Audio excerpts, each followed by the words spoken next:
Welcome, everyone, to a fascinating new study. Today, we are unpacking a highly detailed, incredibly specific, and deeply debated end times timeline proposed by the YouTube channel The Koolcat 7729. A link to their channel is provided below in the description box, and we're going to present this information as a full summary of their deep dive into biblical prophecy. Now, for years, folks have debated the exact timing of prophetic events. But this source? They bring some very specific mathematical and scriptural arguments to the table that challenge pretty much everything we thought we knew. We're going to lay out the exact framework they use to draw their staggering conclusions. Let's get started. Okay, let's dive right into this study by asking a massive question that the source poses right out of the gate, directly challenging mainstream prophetic timelines.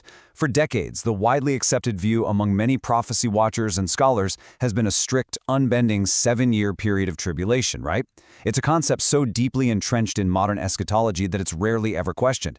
But the source channel asks us to reconsider this entirely, suggesting that holding on to a rigid 7 years ignores some absolutely critical literal clues hidden right in plain sight within the scriptures.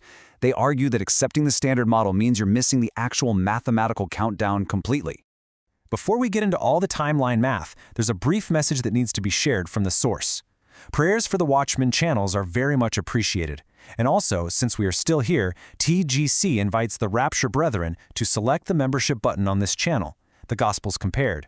As a thank you, members who bless TGC receive early access to extra content, and members may request a summary video of their choice.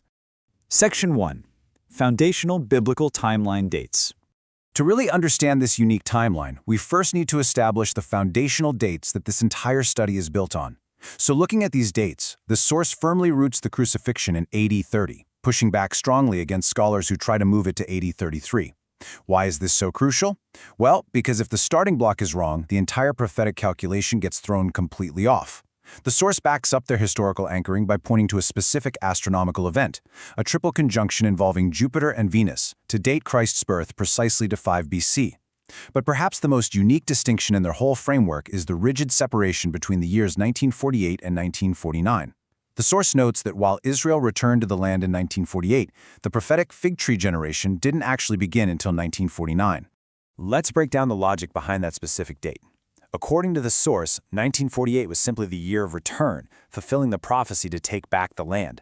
However, right after that, the nation was immediately thrust into a desperate war for survival against overwhelming odds. The source argues that the fig tree truly shot forth its leaves in 1949, specifically after the Arab-Israeli War was won on March 9th. The sheer historical gravity of this just cannot be overstated. It was an absolute miracle of a victory. If they had lost that war, the nation wouldn't have survived in the land, rendering 1948 a temporary footnote. Because they won and were officially accepted into the United Nations in May of 1949, the source asserts that 1949 is the true clean start date for this generational countdown. Section 2. The Shortened Tribulation Theory. With those dates securely locked in, we move to the most controversial and central argument of the source's entire study, the shortened tribulation theory. This brilliantly illustrates the core conflict between the source and mainstream theology. The source vehemently argues that clinging to a rigid 7-year timeline requires completely ignoring urgent scriptural warnings that the final period of time literally must be cut short. What happens if the timeline isn't cut short? The stakes, according to the text, are total planetary annihilation. So while the timeline begins with the standard 7-year covenant, they believe the second half is literally and dramatically abbreviated. To the source, treating the tribulation as an unchangeable 84-month block fails to account for the explicit promises made by God regarding global survival. To validate this, the source points directly to the words in red. Matthew 24:21 and 22 reads, "For then shall be great tribulation, such as was not since the beginning of the world, and except those days should be shortened, there should no flesh be saved." The source takes this incredibly literally. This isn't poetic language or vague metaphor for suffering. It's a literal mathematical reduction of the traditional time frame. Alongside Romans 9:28, which states the Lord will cut it short in righteousness, the source objectively argues that the final days are mathematically abbreviated. Otherwise, the destruction would be so absolute that no human flesh could possibly survive to enter the subsequent millennial kingdom. The math actually has to change to ensure humanity survives. Section 3. Timeline of 2 Witnesses. So, to prove exactly how this time is cut short, we examine the highly precise timeline surrounding the 2 witnesses. whom the source identifies specifically as Moses and Elijah. The scriptures state these two prophets will minister for exactly 1,260 days, which equals 3.5 prophetic years. The text explicitly says that only when they completely finish their testimony are they killed by the beast from the abyss. They lie dead for exactly 3.5 days, are resurrected, and then ascend to heaven. Immediately following their ascension, the seventh trumpet sounds. The source emphasizes that we have to walk through this math step by step because it proves the first half of the tribulation is an unchangeable 1,260 days. Therefore, the biblical shortening of time must occur strictly in the second half.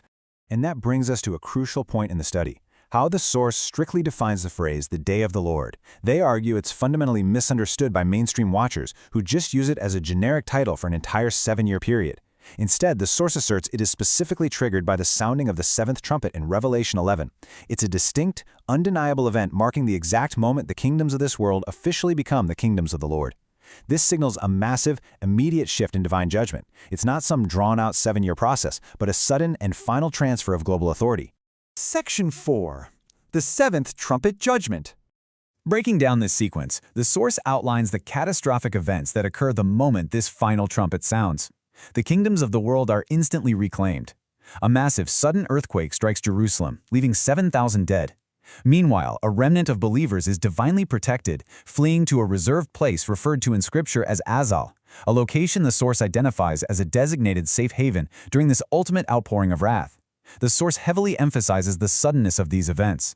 Because the severe sequence is described as the third woe coming quickly upon the heels of the 1,260 days, it mathematically proves the remaining time of wrath is significantly condensed. It's a rapid, apocalyptic strike, definitely not drawn out over another 3.5 years. Geographically, the source meticulously maps out this shortened period of extreme judgment.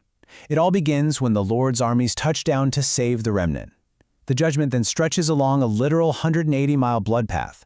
Following the context of prophecies like Isaiah 63, it starts in Edom and Bozrah, moving methodically north through the land as the enemies of God are cleared out. Walking the listener through this precise geographical path is essential to the source's theory. It's a highly calculated military campaign. This 180-mile sweeping progression culminates rapidly at the Valley of Megiddo for the final, decisive confrontation historically known as the Battle of Armageddon. Section 5. The Year of Return. Having laid out their arguments for a shortened tribulation, we now transition to the final and most specific mathematical conclusion drawn in this study, pinpointing the exact year of return. To calculate this, the source relies heavily on Hosea 6:2, which reads, "After 2 days will he revive us, in the third day he will raise us up, and we shall live in his sight." Here, the source applies the critical biblical principle found in Psalm 90 and 2 Peter 3, which states that to the Lord, a day is as 1,000 years. Therefore, these 2 days represent exactly 2,000 years. Let's walk slowly through this math. If the crucifixion happened precisely in AD 30, which the source firmly locked in at the beginning of our study, then adding exactly 2,000 years brings us to the exact timing of the Lord's return and recompense. To cross-reference this timeline, the source introduces a deeply fascinating theory regarding the Psalms of Ascent. They argue that these specific psalms correspond directly to modern calendar years, acting as a prophetic countdown unfolding in real time right before our eyes. By mapping Psalm 122 to the year 2022, they track a sequence that aligns perfectly with their mathematical timeline. The source suggests that key prophetic shifts actually began in 2022, initiating the final sequence. Following the numerical correlation chapter by chapter, they highlight that Psalm 130 maps directly to the year 2030, which they firmly identify as the year of final recompense. This ultimately leads to Psalm 134, representing the glorious marriage supper of the Lamb. So, when you take the unmovable AD 30 crucifixion date, combine it with Hosea's 2,000-year prophecy, and then overlay the real-time countdown of the Psalms of Ascent, all the mathematical roads presented by the source lead to one specific year. The mathematical endpoint, the year of return and recompense, is exactly 2030. According to this study, the math is completely undeniable and perfectly aligns with the tribulation period, where the second half has been strictly and necessarily shortened. It's a compelling synthesis of historical dates, precise scripture, and bold geographical interpretations, all converging on the single, definitive point in time. We'll leave you to carefully review the scriptures and the specific math laid out today.